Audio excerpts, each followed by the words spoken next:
Bună seara! Bine ați venit în această seară alături de noi. V-aș ruga să vă închideți telefoanele, pentru că avem o transmisiune online. Vă mulțumim! Pentru început aș dori să vă spun câteva cuvinte despre cultură în general. De unde vine? Cultura vine de la cuvântul latin colere, ce se traduce prin a cultiva, a onora. Se referă în general la activitatea umană și reprezintă o moștenire ce se transmite cu ajutorul codurilor de comunicație specifice. Cultura înseamnă lărgirea minții și a spiritului sau este ceea ce rămâne în om când el a uitat tot. Înseamnă dezvoltarea perfectă și egală a omului în toate privințele. Sunt oameni care preferă muzica pentru relaxare, alții dansul, sunt oameni care preferă filmul ori plimbarea, dar în fiecare din ei, frumosul vrea parcă să ia loc exteriorului, prea încărcat de griji și de probleme. Este gratuit să alegem ceea ce dorim să facem cu mintea noastră. Și la fel de gratuit este timpul care are să vină în dreptul nostru cu folos, dându-i o parte a noastră pentru valorificare în amintiri scrise. Credeam că libertatea înseamnă dreptul de a spune oamenilor ceea ce consider că trebuie auzit, pentru a nu suferi din tăceri sau din păreri concepute. O împăcare cu tine însuți și o îndepărtare. Unii oameni măsoară sinceritatea cu libertatea. Și tu ce faci? Atunci când nu ai nimic, ești sincer. Atunci când ai totul, ești ocupat și automat faci greșeli. Vă spun, o să vedeți mai departe de ce spun aceste cuvinte. Îți rămâne crezul în iubire. Simți că ești din tine, că ai nevoie de iubire și cu odihna ochilor pe cer ți-ai aștept o bună ocazie. Se spune că iubirea face totul să devină ușor, dar această ușurare mărește și mai tare suferința. Și acolo unde suntem, vrem să facem ceva care să rămână viu și într-o frumoasă amintire. De aceea fiecare zi e un nou început și fiecare pierdere ar trebui să însemne pentru noi o zi dobândită în plus. Pentru că nu se potrivește cu viața ta orgoliul, iar piatra de încercare din spatele tău face ca pasul de dinaintea ta să fie mai înalt pentru a trece pragul și eu consider asta înțelepciune. Sunt oameni care există pentru oameni. Sunt puțini și de aceea merită spus aici numele lor. Emanuel Pope. Emanuel Pope duce pe aceste culmi înalte voința omului de a nu se înstrăina cu tainele lui. Prin proiectul Cititor de proză, cu 1564 de membri și 20 de grupuri, a înfăptuit și continuă să o facă. Gramul educațional care ne-ar lipsi de la masă. Gramul de lectură bună, dar mai ales asigură ceea ce cultura deosebește pe mulți dintre noi. Plăcerea unui timp atribuit scriitorului prin cuvântul propriu. Emanuel Pope, prin colecția de cărți publicate Cititor de proză, 9 la număr, spune ceea ce puțin dintre noi ar mai putea defini. Avem pe aici o carte din colecția Cititor de proză și ne sprijinim imaginea. Vreau să vă arăt. Aceasta e o carte publicată în colecția Cititor de proză, a doua. Avem și ceva imagini. Prima carte de poezie, Dan Cristian Iordache.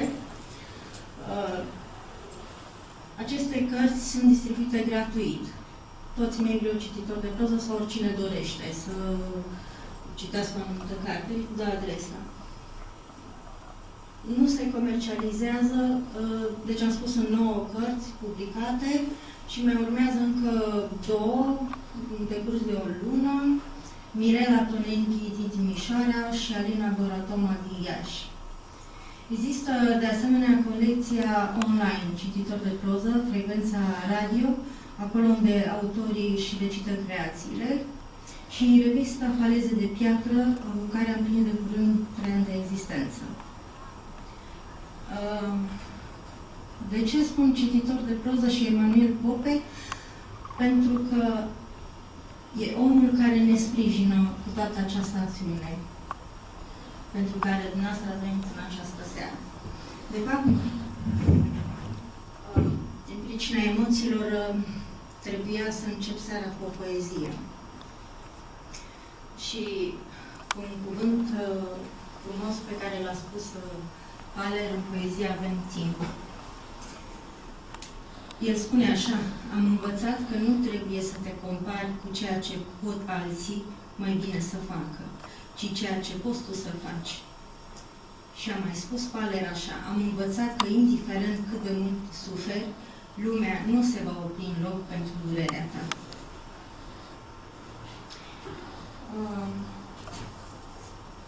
Cam acestea au fost puse pentru început în această seară. Cer scuze pentru emoții. Eu vă mulțumesc pentru că ați venit și vreau să invit pe Viorel Plăieșteanu să vă spună mai multe.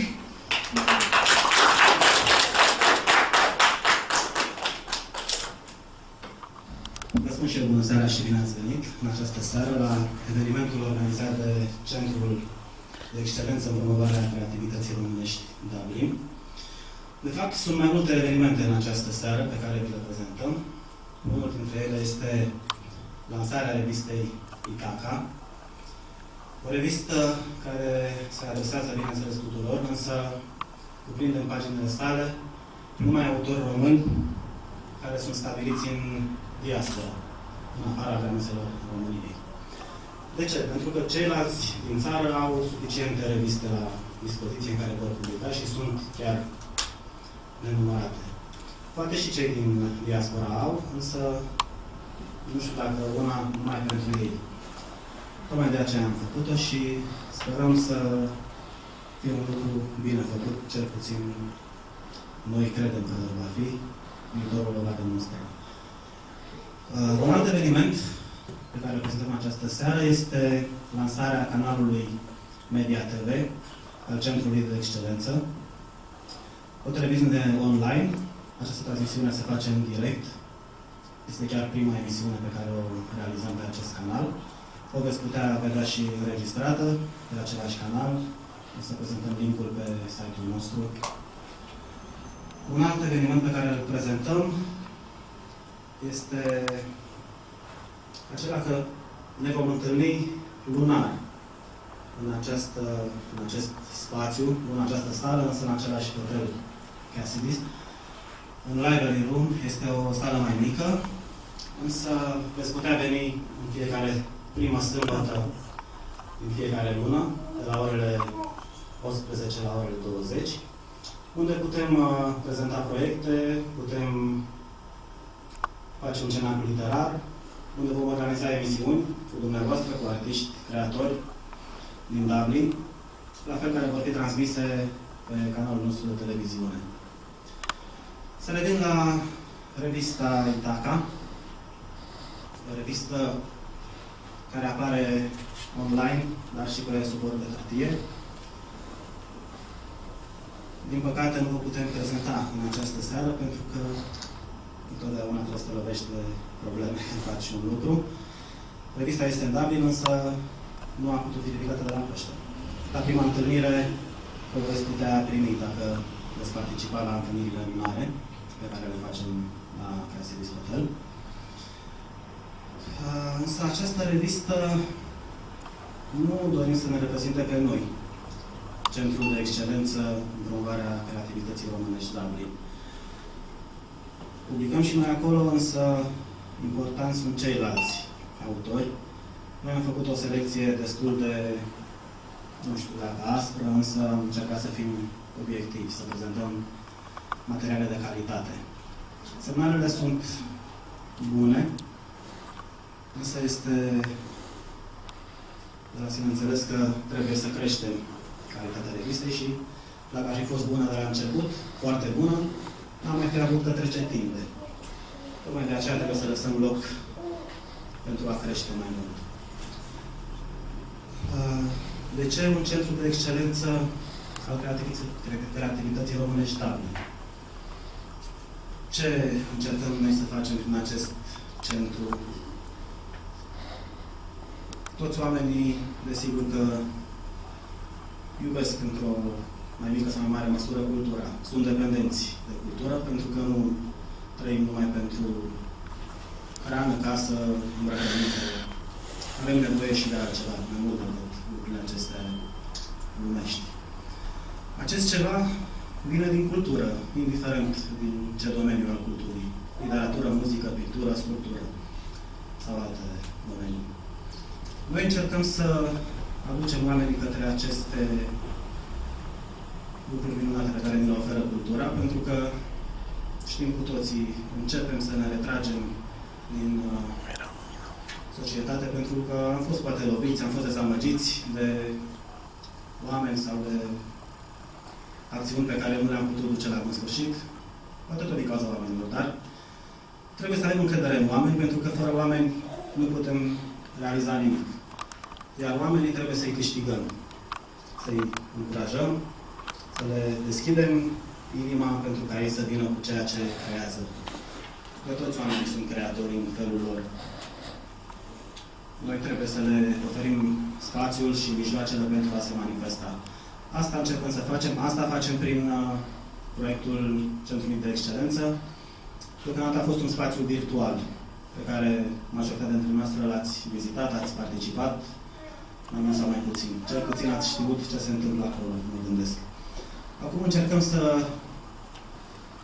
facem aceste lucruri viabile prin întâlnirile de la Casidis Hotel, care se vor întâmpla, cum v-am spus, lunar, prin paginile revistei Itaca și prin această televiziune, pe care sper să o urmăriți. Va emite, nu are un program fix, este o televiziune online. Acum este în direct, poate vor fi și alte evenimente prezentate în direct, altele vor fi emisiuni înregistrate, de la întâlnirile noastre sau emisiuni făcute de Doria Șișu cu invitați din diferite domenii. Bun. De ce trebuie să facem aceste lucruri? Cunoașteți probabil vorbele atribuite pe nedrept lui Kennedy. Nu te întreba ce face țara pentru tine, ci ceea ce faci tu pentru țară. De ce spun pe nedrept? Pentru că el le-a făcut celebre, însă mai celebru decât Kennedy, zic eu, este Khalil Gibran, un poet libanez, care a trăit între 1983-1931, emigrat în Statele Unite ale Americii la 12 ani, cred, cu familia lui. Este al treilea cel mai vândut poet din lume. Nu știu dacă știați, după Shakespeare și Lao Tse, un chinez care are suport în țara lui. Este un mare poet, nu numai poet, și pictor, sculptor, filozof, teolog, un artist complet, aș putea spune. El a spus aceste lucruri. Nu întreba ce poate face țara pentru tine, ci ceea ce poți face tu pentru țară. Nu sunt vorbe mari cum ar putea să fie considerate, pentru că, într-adevăr, dincolo de obligația fiecăruia de a-și crește copiii, de a le asigura un cămin, o educație, o hrană, trebuie să gândești dincolo de asta, pentru că nu e suficient să faci numai pentru cei din jurul tău. Simți nevoia, sau ar trebui să simți, de a face ceva și pentru alții. Atunci însemni ceva ca om, artist, dacă este cazul. Artiștii, în general, se adresează publicului, nu lor înșine. Deci, ce putem face noi nu pentru țară, pentru că țara e făcută din oameni. Oamenii sunt importanți, ei fac o țară. Pentru oameni să faci ceva, trebuie să te deschizi lor și să ai activități în care să îi strângi aproape. Asta vrem noi să facem. La nivelul nostru, nu știu cât de mare este puterea noastră sau mică, singur oricum nu o putem face. De aceea avem nevoie de dumneavoastră. Să veniți alături de noi, pentru că nu veniți alături de niște oameni, ci alături de o idee pe care noi încercăm să o propagăm prin acest centru de excelență. Fără noastră nu se poate face nimic. Dacă ne strângem o mână la început, mâna asta poate face mai mult decât un singur deget sau decât un singur om. De aceea trebuie să lucrăm împreună pentru a face ceva important pentru ceilalți. Pentru că asta este ideea pe care lucrăm noi.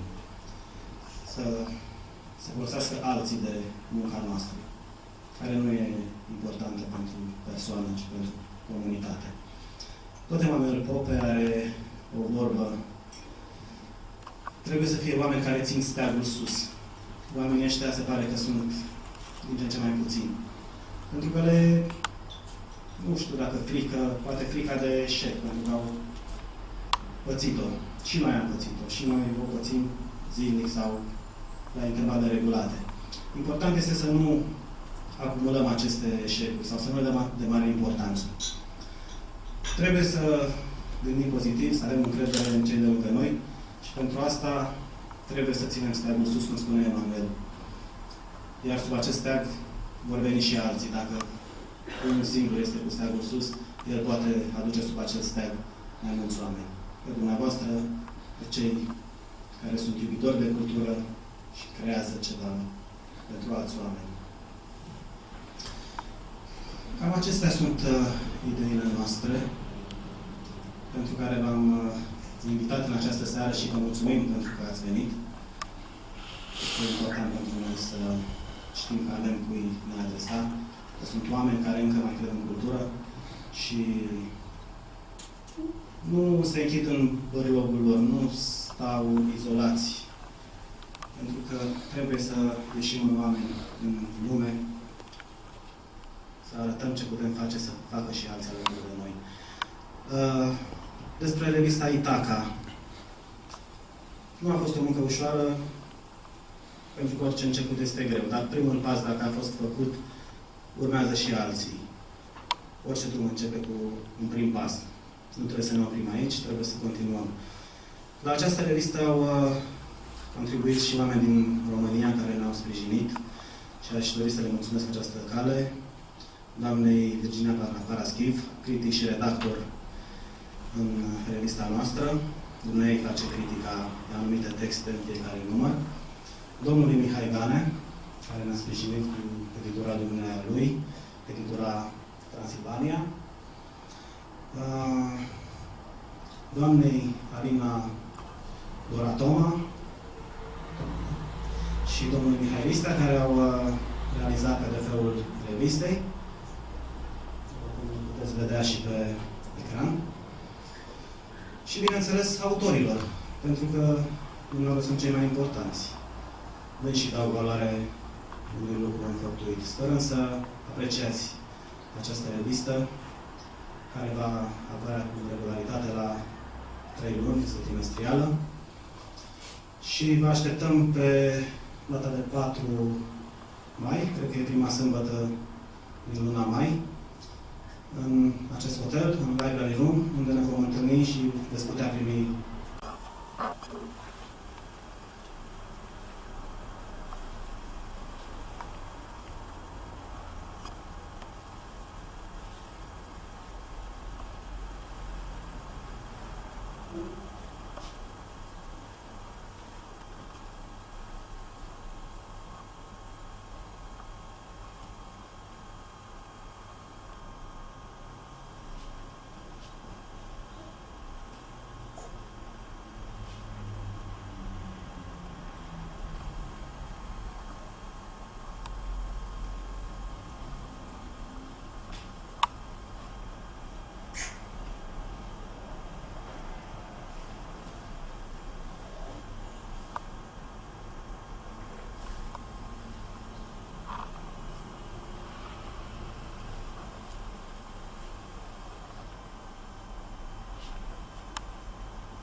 început am pregătit pentru dumneavoastră o baladă populară.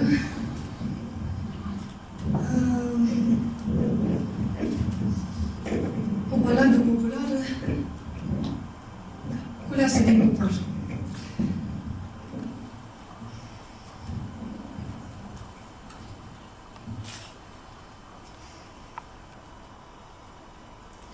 Frunzuliță de dudău, la umbră la făgădău, beau săracul și bogatul, beau stăpânul și argatul.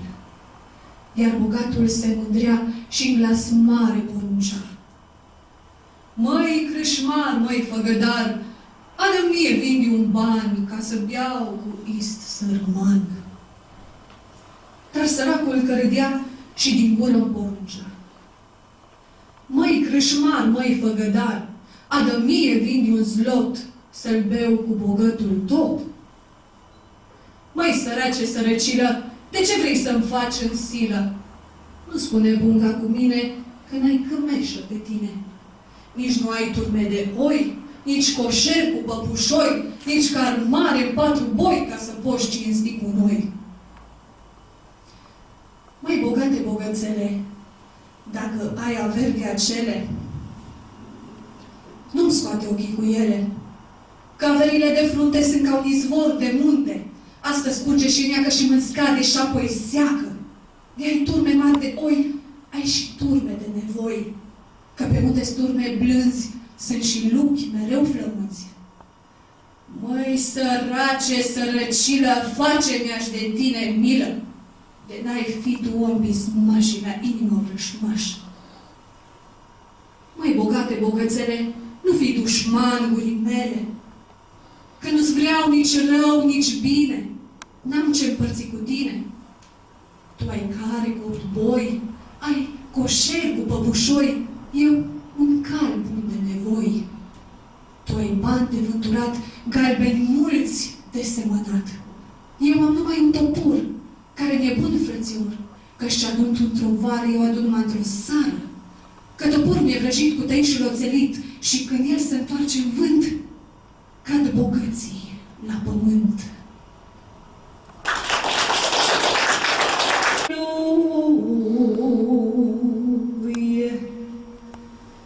Pe coarnele plugului cântă puiul cucului, măi, iar mi-era de peteleagă, iar mi-era de peteleagă.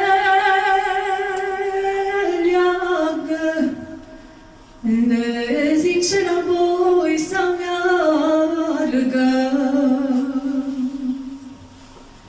nici sărămțelina, nici sărămțelina, e cu voi de la mândramă. E ceasa în sus pe coastă, e cu boi de la nevastă.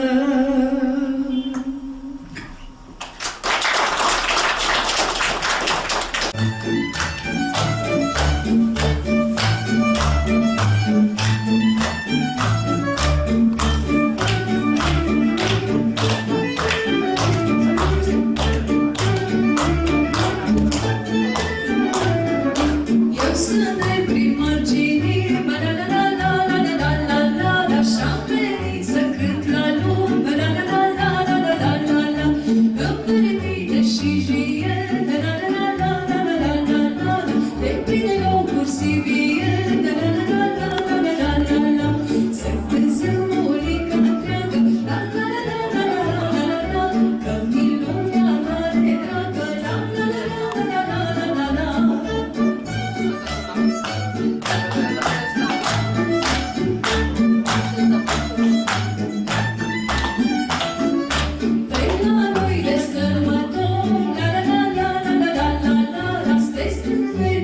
picior, la la la la la la la la la, și cântă pe uliță, la la la la la la la la la, până când se tunecă, la la la la la la la la, doine și gândite multe, la la la la la la la la la, prin satele din munte, la.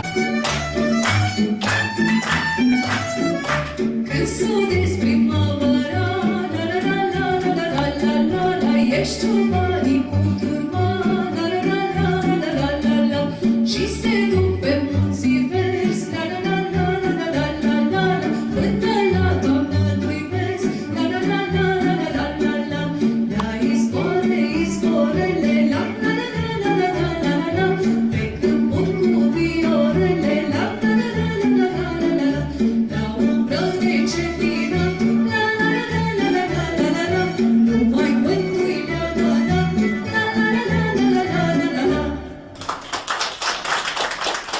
Mulțumesc! Vreau să îl prezint cum se cuvine pe Iulian Pușcă. Știați că naiul se acordează cu ceară de albine, care se introduce în anumite cantități în tuburile de suflat? Probabil că din această cauză, nu? Muzica naiului este atât de dulce și ne cucerește sufletele. Deși are o gustă fragedă, interpretul din această seară este deja maestru emerit al muzicii. Va cuceri numeroase juri internaționale, așadar cu siguranță vă va cuceri și pe dumneavoastră în această seară. Iulian Pușcă.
Mulțumim mult, Iulian. Trebuia să ne încânte în această seară și Alina Zuzuleac, însă, din păcate, starea sănătății a împiedicat-o să vină. Sperăm să se facă bine și să nu fie nimic grav.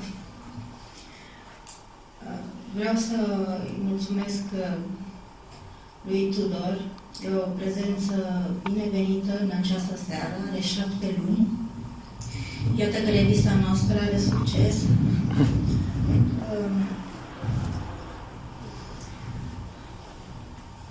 Vreau să vă anunț un concurs de poezie. Se numește Peregrinări. Ediția a doua 2013.